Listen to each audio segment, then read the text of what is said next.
Hello everyone, welcome to knowledge plus. इस video में हम एनसीईआरटी क्लास 7 ज्योग्राफी के चैप्टर 4 को पढ़ने जा रहे हैं।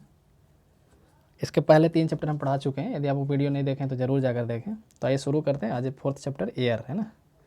तो एयर क्या है? तो जैसे मान लीजिए हमारा अर्थ है, एक अर्थ है ना, स्फीयर है फुटबॉल जैसे। इसके चारों तरफ एक ब्लैंकेट है, मतलब एक लेयर है एयर का।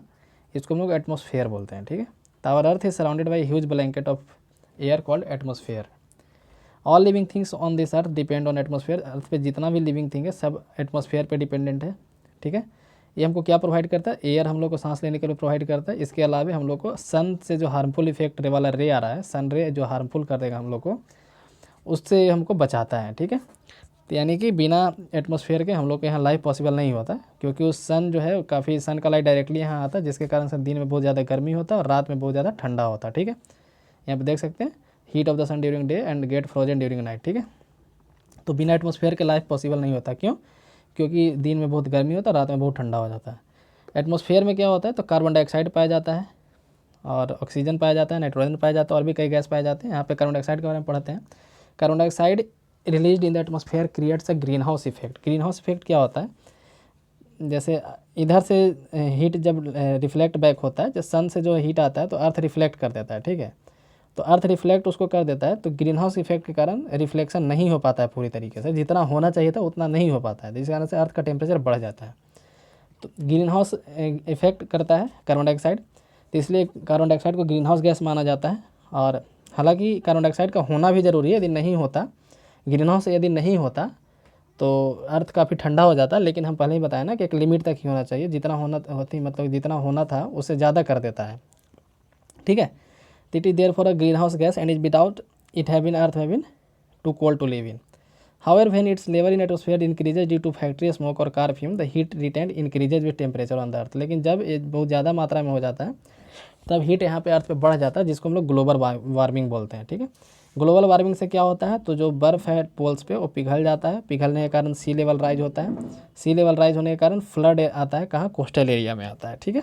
यानी कि कार्बन डाइऑक्साइड का होना ज़रूरी है, लेकिन एक लिमिटेड मात्रा में। ज़्यादा होने से दिक्कत करता है, ठीक है। एयर का कंपोजिशन हम लोग यहाँ देखते हैं तो नाइट्रोजन और ऑक्सीजन दो ऐसा गैस है जो काफ़ी ज़्यादा मात्रा में है ना। नाइट्रोजन लगभग 78% है और ऑक्सीजन 21% है। कुल मिला के 99% तो यही दोनों हो गया है ना। आप यहाँ पे देख सकते हैं उजला वाला पोर्सन जो है नाइट्रोजन है, ये जो वाइट वाला जो पोर्सन दिख रहा है नाइट्रोजन है, ठीक है। वाइट वाला पोर्सन नाइट्रोजन है, ये ब्लू वाला पोर्सन ऑक्सीजन है। बाकी 1% में सारा गैस है, ठीक है। इसके अलावा कौन सा गैस पाया जाता है? तो कार्बन डाइऑक्साइड पाया जाता है, हीलियम पाया जाता है, ओजोन पाया जाता है, आर्गन पाया जाता है, हाइड्रोजन पाया जाता है, छोटे छोटे क्वांटिटी में, कम कम क्वांटिटी में। इसके अलावा कई तरह के डस्ट पार्टिकल हवा में मौजूद होते हैं, वाटर वेपर मौजूद होते हैं। नाइट्रोजन जो है सबसे ज़्यादा पाया जाता है हवा में। जब हम लोग सांस लेते हैं तो हम लोग नाइट्रोजन, हम लोग सांस अंदर तो चला जाता है लेकिन बाद में उसको एक्सहेल कर देते हैं, मतलब निकल जाता है। ऑक्सीजन के अलावा जो भी गैस होता है वो हम लोग निकाल देते हैं। लेकिन प्लांट जो है, प्लांट के लिए नाइट्रोजन ज़रूरी है, प्लांट के लिए नाइट्रोजन ज़रूरी है, ठीक है। प्लांट के लिए नाइट्रोजन जरूरी है, लेकिन नाइट्रोजन वो लोग डायरेक्टली हम नहीं ले सकते हैं। नाइट्रोजन जो है वो लोग डायरेक्टली नहीं ले सकते हैं सांस जैसा। उसके लिए क्या करते हैं? तो बैक्टीरिया जो प्लांट के जड़ में होता है, bacteria that live in soil and roots of some plant, जो मिट्टी में रहते हैं या फिर किसी प्लांट के जड़ में रहते हैं, नाइट्रोजन को चेंज कर देते हैं। उसके बाद प्लांट यूज करता है उसको, ठीक है। तो प्लांट डायरेक्टली नाइट्रोजन को एटमॉस्फेयर से नहीं लेता है, बल्कि बैक्टीरिया जो है उसको डिफरेंट फॉर्म में चेंज कर देता है, नाइट्रेट में चेंज कर देता है। उसके बाद जो है प्लांट नाइट्रोजन को ले पाता है, ठीक है।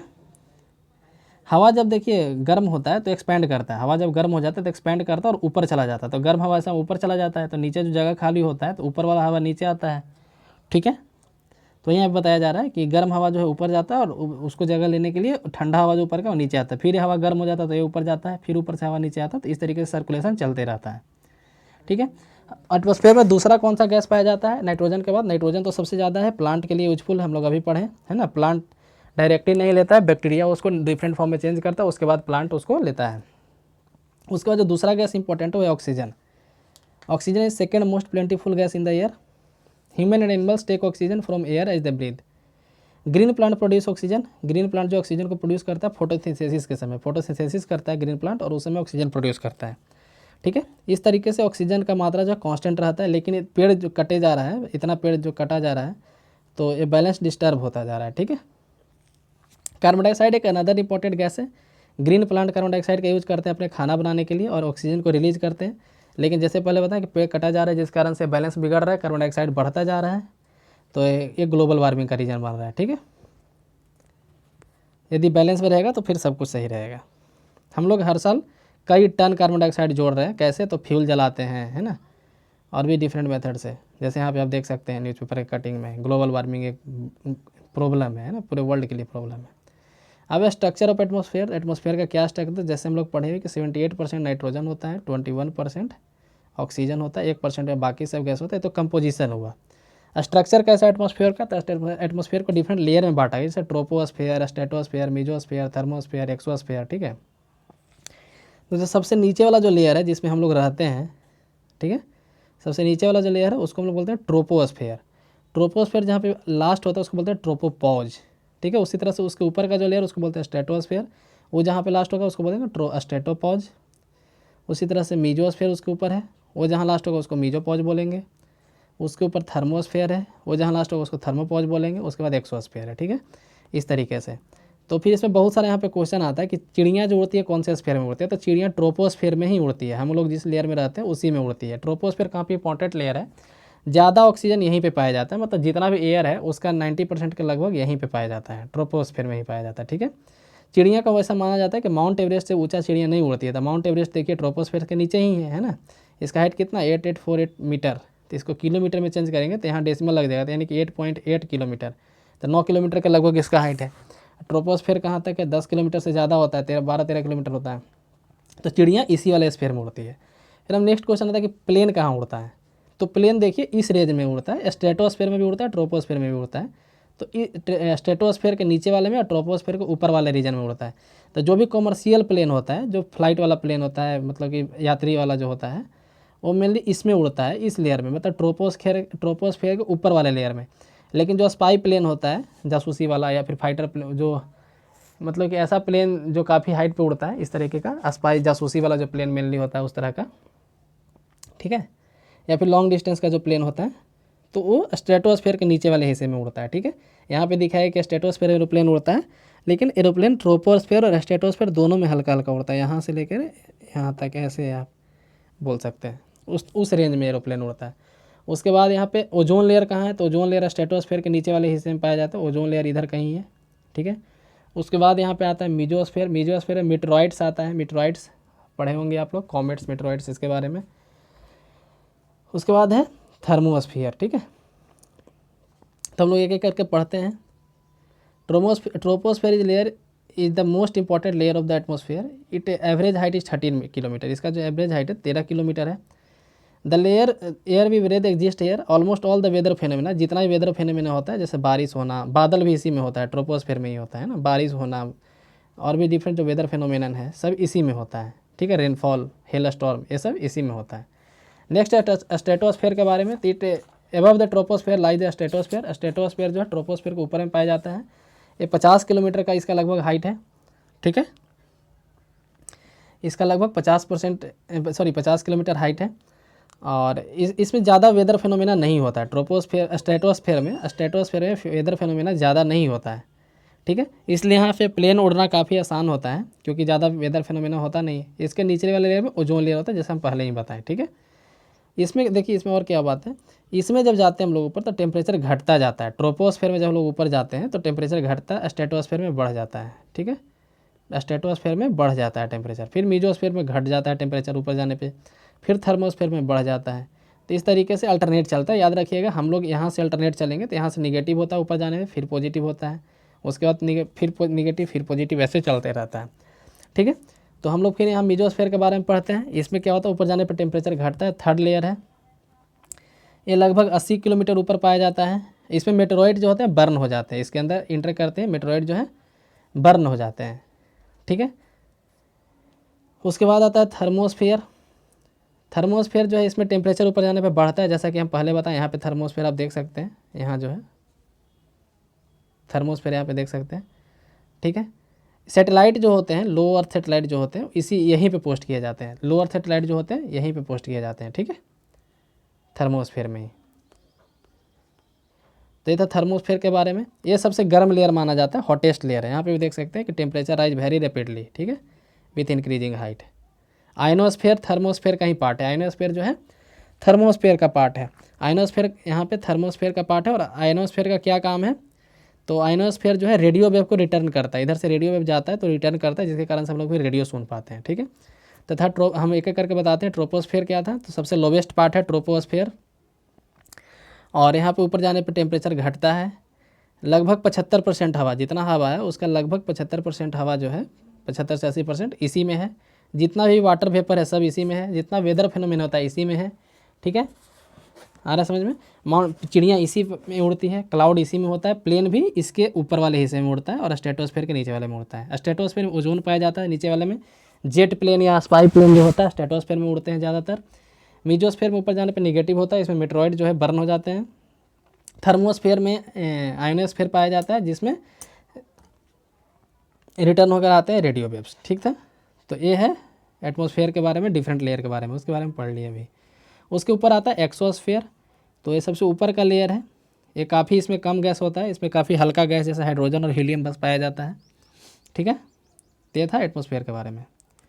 नेक्स्ट है वेदर एंड क्लाइमेट। वेदर और क्लाइमेट के बारे में लोग पिछले क्लास में पढ़े थे कि वेदर जो है एक दिन का होता है। Weather is the hour to hour, day to day condition है ना। वेदर एक पर्टिकुलर टाइम का होता है ना। वेदर सुबह कुछ और शाम को कुछ और हो सकता है। सुबह धूप है, शाम को बादल आ गया तो वेदर चेंज हो गया। ठीक है, लेकिन क्लाइमेट क्या होता है, क्लाइमेट एक लंबे टाइम के लिए होता है, एक लंबे टाइम ड्यूरेशन के लिए होता है। ठीक है, एक लॉन्गर पीरियड के लिए क्लाइमेट होता है। ठीक है, तो average weather condition of place for a longer period, तो उसको हम लोग क्लाइमेट बोलते हैं। ठीक है, टेम्परेचर क्या है, तो degree of hotness and coldness is called temperature. Temperature क्या होता है, तो degree of hotness and coldness of air in known as temperature. ठीक है, सीजन के हिसाब से टेम्परेचर बढ़ता घटता जाता है। एक यहाँ पे टर्म आता है इंसोलेशन। इंसोलेशन क्या होता है, तो सोलर एनर्जी कितना हमको मिलता है। Insolation is the incoming solar energy intercepted by the earth. Earth पे कितना सोलर एनर्जी आ रहा है, इसको हम लोग इंसोलेशन बोलते हैं। यानी गर्मी में इंसोलेशन ज़्यादा होता है क्योंकि ज़्यादा एनर्जी आता है, ठंडा में इंसोलेशन कम होता है क्योंकि उस समय कम एनर्जी आता है। और भी इक्वेटर है, इक्वेटर से हम लोग पोल की तरफ जाते हैं तो इंसोलेशन कम होते जाता है। ठीक है, यहाँ पे पढ़ सकते हैं कि the amount of insolation decreases toward the pole, therefore temperature decreases in the same manner. ठीक है, टेम्परेचर को हम लोग सेल्सियस में मेजर करते हैं। सेल्सियस का खोज कौन किया था, तो इसका नाम था एंडर्स सेल्सियस। ठीक है, 0 डिग्री सबसे कम और 100 सबसे, यहाँ पे वाटर का बॉइलिंग पॉइंट है और वाटर का फ्रीजिंग पॉइंट यहाँ पे 0 डिग्री है।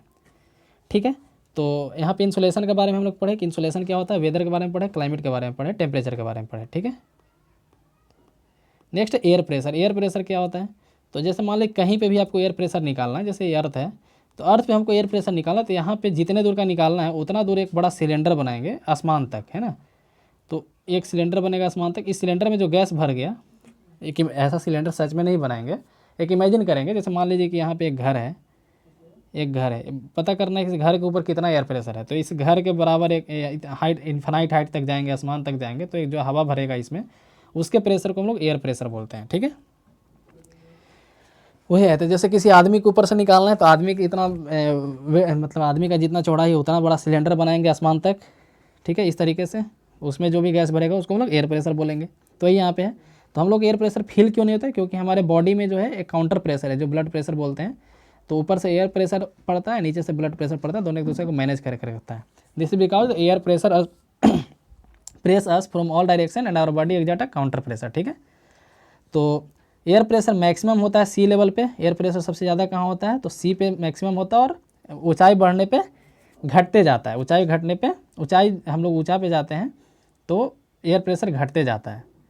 ठीक है, जहाँ पे pressure in the area where temperature is high the air get heated and rise. जहाँ पे हाई प्रेशर होता है वहाँ पे हवा जो है गर्म हो जाता है और ऊपर उठ जाता है। इसके कारण से वहाँ पे लो प्रेशर एरिया बनता है। और लो प्रेशर एरिया में क्या होता है, क्लाउडी या स्काई वेदर होता है, और मतलब कि बादल वाला मौसम बन जाता है। फिर से इसको सुनिए कि जहाँ पे टेम्परेचर हाई होता है वहाँ पे हवा हीट होता है, ऊपर उठ जाता है।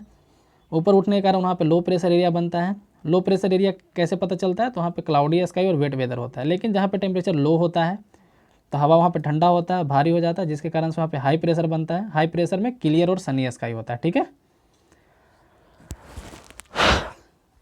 और air always move from high pressure to low pressure area. हवा जो है हमेशा हाई प्रेशर से लो प्रेशर एरिया मूव करता है। मून पे कोई एटमॉस्फेयर नहीं है तो वहाँ पे कोई एयर प्रेशर नहीं है। एस्ट्रोनॉट को एक स्पेशल प्रोटेक्टिव स्पेस सूट पहनना पड़ता है। ठीक है, जब लोग चांद पे जाते हैं। नेक्स्ट यहाँ पे विंड के बारे में लोगों को पढ़ना है। तो विंड क्या है, तो moving air is called wind, सबसे सिंपल डेफिनेशन इसका है, moving air is called wind. Wind जिस डायरेक्शन से बहता है उधर से उसका नाम रख दिया जाता है। जैसे यहाँ पे एक एग्जांपल देख सकते हैं कि जैसे वेस्ट से बहता है तो उसको वेस्टर्ली नाम रख दिया जाता है, ईस्ट से बहता है तो उसको ईस्टर्ली नाम रख दिया जाता है। ठीक है। विंड 3 तरह के होते हैं, परमानेंट विंड, सीजनल विंड और लोकल विंड। परमानेंट विंड मतलब जो सालों बहते रहता है, जैसे वेस्टर्ली, ईस्टर्ली, ये सब जो विंड होता है ना, सब ये सब विंड का टाइप है, तो उसको हम लोग परमानेंट विंड बोलते हैं। ठीक है। जैसे वेस्टर्ली और ईस्टर्ली दो इसका परमानेंट विंड का एग्जांपल है। ये सालों भर बहते रहते हैं। सीजनल विंड जैसे कोई एक खास सीजन में बहते हैं। ठीक है। तो this wind change the direction in different season, different season में इसका डायरेक्शन चेंज होते रहता है, जैसे मानसून है इंडिया में। Next local wind. Local wind क्या है, तो एक पार्टिकुलर एरिया में बहते हैं, जैसे इंडिया में लू बहता है गर्मी के दिन में, तो ये लोकल विंड का एग्जांपल है। आप यहाँ पे इसके माध्यम से समझ सकते हैं, इस पिक्चर के माध्यम से समझ सकते हैं। जैसे आपको बताएं कि जो जहाँ पे ठंडा जगह होता है वो हाई प्रेशर होता है, तो यहाँ पे ऐसा मान के चलिए ठंडा जगह कहाँ, पोल, तो पोल हाई प्रेशर है। ठीक है। इक्वेटर पे सबसे ज़्यादा गर्म होता है, तो इक्वेटर लो प्रेशर है। ठीक है। पोल, दोनों पोल जो है वो हाई प्रेशर है। ठीक है। अब हमको ये भी बताया था कि पोल से जो है हवा जो है हाई से लो प्रेशर की ओर बहाता है, तो पोल से इक्वेटर की तरफ बहेगा। ठीक है। इस एरिया को हम लोग बोलते हैं हॉर्स लैटिट्यूड। 30 से 35 डिग्री का जो एरिया है यहाँ ऊपर और नीचे दोनों तरफ, इसको हम लोग हॉर्स लैटिट्यूड बोलते हैं। और 0 से 5 डिग्री जो ये ब्लू कलर में दिख रहा है ना, 0 से 5 डिग्री तक एरिया को हम लोग डोल्ड्रम बोलते हैं। ठीक है। इस एरिया को हम लोग डोल्ड्रम बोलते हैं, 0 से 5 डिग्री तक के एरिया को, और इसको हॉर्स लैटिट्यूड बोलते हैं, 30 से 35 डिग्री वाले एरिया को। ठीक है। तो डोल्ड्रम क्या होता है और हॉर्स लैटिट्यूड क्या होता है, पता चल गया। ये वेस्टर्लीज है, यहाँ वेस्टर्लीज है, उसके ऊपर ईस्टर्लीज है। यहाँ देखिए, यहाँ वेस्टर्लीज है, यहाँ ईस्टर्लीज है। ठीक है। तो इस तरीके से इसको कोरियोलिस फोर्स बोलते हैं। ये जो इक्वेटर है, इसके नीचे साउदर्न हेमिस्फीयर हो गया, उधर नॉर्दर्न हेमिस्फीयर हो गया। तो इधर में लेफ्ट की तरफ मुड़ रहा है हवा। ठीक है। और इधर में राइट की तरफ हवा मुड़ रहा है। देखिए उधर से यदि देखेंगे, इधर से फेस करेगा, आदमी खड़ा होगा इधर फेस करके, इक्वेटर की तरफ फेस करके, तो उसके लिए राइट हैंड की तरफ मुड़ेगा, है ना। इधर से इक्वेटर की तरफ फेस करेगा तो लेफ्ट हैंड की तरफ मुड़ेगा। आप यहाँ पे देख सकते हैं, राइट मुड़ रहा है, लेफ्ट मुड़ रहा है। ठीक है। तो इसको कोरियोलिस फोर्स बोलते हैं, जिसके कारण सदर्न हेमिस्फीयर में लेफ्ट और नॉर्दर्न हेमिस्फीयर में राइट मुड़ता है हवा। ठीक है। तो आप यहाँ पे देख सकते हैं इस तरीके से, ये नॉर्थ ईस्ट ट्रेड विंड है, साउथ ईस्ट ट्रेड विंड है, ये प्रिवेलिंग वेस्टर्लीज, यहाँ प्रिवेलिंग वेस्टर्लीज, उसके बाद पोलर ईस्टर्लीज और पोलर ईस्टर्लीज, इस तरीके से होता है। ठीक है। पोल पे हाई प्रेशर होता है, क्योंकि ठंडे जगह पे हाई प्रेशर होता है, और इक्वेटर पे लो प्रेशर होता है। तो इधर पूरा डायग्राम यहाँ पे आप समझ सकते हैं। ये डायग्राम दिमाग में रहेगा तो फिर विंड से रिलेटेड हर क्वेश्चन बन जाता है, इसलिए उसको ध्यान से समझ लीजिएगा। नेक्स्ट यहाँ पे मॉइस्चर के बारे में पढ़ना। तो मॉइस्चर क्या है, तो हवा में कितना नमी, मतलब कितना वाटर का अमाउंट है। ठीक है। Moisture in the air any time is known as humidity. तो ह्यूमिडिटी क्या है कि मॉइस्चर का कंटेंट है हवा में, किसी भी समय कितना मॉइस्चर, उसको हम लोग ह्यूमिडिटी बोलते हैं। जब हवा में वाटर वेपर बहुत ज़्यादा होता है, when air is full of water vapour we call it humid. ठीक है। जब हवा में वाटर वेपर ज़्यादा होता है तो उसको हम लोग ह्यूमिड बोलते हैं। ठीक है। और जैसे जब हवा गर्म होता है, as the air gets warmer its capacity to hold water increases. ठीक है। जब हवा गर्म हो जाता है तो उसका जो वाटर को होल्ड करने की कैपेसिटी है बढ़ जाता है, इसलिए उसको ज़्यादा ह्यूमिड बोलते हैं, है ना। ठीक है। यहाँ पे क्लाउड है, तो जब वाटर वेपर ऊपर जाता है तो वहाँ पे जाके कूल होने लगता है, ठंडा हो जाता है। The water vapour condenses causing formation of droplets of water. Water vapour के कारण ड्रॉपलेट्स बनता है पानी का, और उसको क्लाउड बोलते हैं। Clouds are just masses of such water droplets. When this droplets of water become too heavy to float in air they become down as precipitation. जब क्लाउड बड़ा हो जाता है और ज़्यादा भारी हो जाता है, हैंडल नहीं कर पाता अपने आप को, तो फिर वो प्रेसिपिटेशन के रूप में नीचे आता है। प्रेसिपिटेशन डिफरेंट फॉर्म में आ सकता है। प्रेसिपिटेशन में क्या क्या होता है, तो बारिश तो होता ही, उसके अलावा स्नो होता है, हेल आता है, हेल यानी कि ओला पड़ता है, इस तरीके से। तो प्रेसिपिटेशन के भी कई तरीके होते हैं। ठीक है। तो precipitation that come on the earth liquid form is called rain. ऐसा प्रेसिपिटेशन जो लिक्विड फॉर्म में होता है उसको हम लोग रेन बोलते हैं। और पानी मतलब अर्थ पे, ग्राउंड पे रेन वाटर एक इंपॉर्टेंट सोर्स है पानी का। रेन 3 तरह का होता है, एक होता है कॉन्वेक्शनल, एक होता है ओरोग्राफिक, होता है साइक्लोनिक। साइक्लोनिक कैसा होता है, जैसे आपको हम बताते हैं यहाँ पे डायग्राम के माध्यम से। साइक्लोनिक रेनफॉल क्या होता है, तो इधर मान लीजिए कि ओशियन है, ओशियन में साइक्लोन का फॉर्मेशन होता है और ये डायरेक्ट पानी इधर आता है, इस तरह से रेनफॉल होता है, तो इसको साइक्लोनिक बोलते हैं। मतलब कि इसमें बादल वगैरह पहले नहीं आता है। क्या होता है, ओशियन का पानी डायरेक्ट एक तरह से इस ऐसे आने लगता है। ठीक है। तो उसको हम लोग साइक्लोनिक बोलते हैं। ओरोग्राफिक रेनफॉल क्या होता है कि बादल है, बादल जा रहा था, है ना, किसी पहाड़ से टकराया और बादल फिर इधर पानी इधर होने लगा, तो उसको बोलते हैं ओरोग्राफिक रेनफॉल। और नॉर्मल जो रेनफॉल होता है कॉन्वेक्शनल रेनफॉल कैसे होता है, वाटर वेपर गया ऊपर, बादल बन गया है ना, बादल बहुत जब बड़ा हो गया तो फिर वो हैंडल नहीं कर पाया खुद को, तो जो पानी पड़ता है उसको हम लोग कन्वेक्शनल बोलते हैं। तो तीनों एक तरह समझ गए होंगे। साइक्लोनिक क्या होता है, इसमें कोई बादल का फॉर्मेशन होता ही नहीं है। सुनामी नहीं, साइक्लोन आता है समुद्र में, वो फिर वो पानी उसका ऊपर उठता है और उसके कारण से क्या होता है, फिर इधर रेनफॉल होने लगता है। ठीक है। ओरोग्राफिक में क्या होता है कि बादल अभी कहीं ट्रेवल कर रहा था, जा रहा था हवा में ही, और किसी पहाड़ से टकराया, किसी ऊंचे चीज़ से टकराया और बारिश कराने लगा। और तीसरा होता है कॉन्वेक्शनल। तो 3 तरह का रेनफॉल होता है। ठीक है। तो इसी के साथ हमारा चैप्टर खत्म हुआ। अब यहाँ पे क्वेश्चन आंसर देखते हैं। What is atmosphere. तो एटमॉस्फेयर क्या है कि blanket of air around the earth. कौन सा 2 गैस है जो बल्क अमाउंट में है, तो नाइट्रोजन और ऑक्सीजन है ना। Which gas create green house effect, तो कार्बन डाइऑक्साइड हो जाएगा। वेदर क्या है, तो एवरेज वेदर क्या है, तो डे टू डे जो टेम्परेचर है उसको हम लोग वेदर बोलते हैं। वेदर कभी भी चेंज होता है। क्लाइमेट क्या है, तो एवरेज वेदर एक लॉन्ग पीरियड का। 3 टाइप ऑफ रेनफॉल, तो ओरोग्राफिक, कन्वेक्शनल और साइक्लोनिक रेनफॉल। एयर प्रेशर क्या है, तो पहले पीछे हम पढ़ा चुके हैं। नेक्स्ट है कि which of the following gas protect us from harmful sun rays. कौन सा गैस हम लोग को हार्मफुल सनरेज से बचाता है, तो ओजोन हो जाएगा। ठीक है।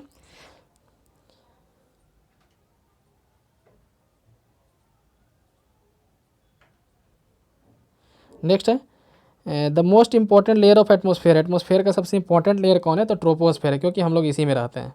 Which of the following layer of the atmosphere free from cloud. Cloud किस में नहीं होता है, तो स्ट्रेटोस्फेयर में नहीं होता है। ठीक है। As we go of the layer the atmosphere the pressure, हम लोग ऊपर जाते हैं तो एटमॉस्फेयर का जो प्रेशर होता है घट जाता है। ठीक है। When precipitation come down to the earth in liquid form, जब लिक्विड फॉर्म में प्रेसिपिटेशन आता है तो क्या बनता है, रेन बनता है। और मैच द फॉलोइंग है, आप लोग खुद यहाँ पे करें। ठीक है। कमेंट सेक्शन में इसका जवाब दें। तो वीडियो पूरा देखने के लिए धन्यवाद। वीडियो पसंद आया है तो लाइक करें और चैनल को सब्सक्राइब करें।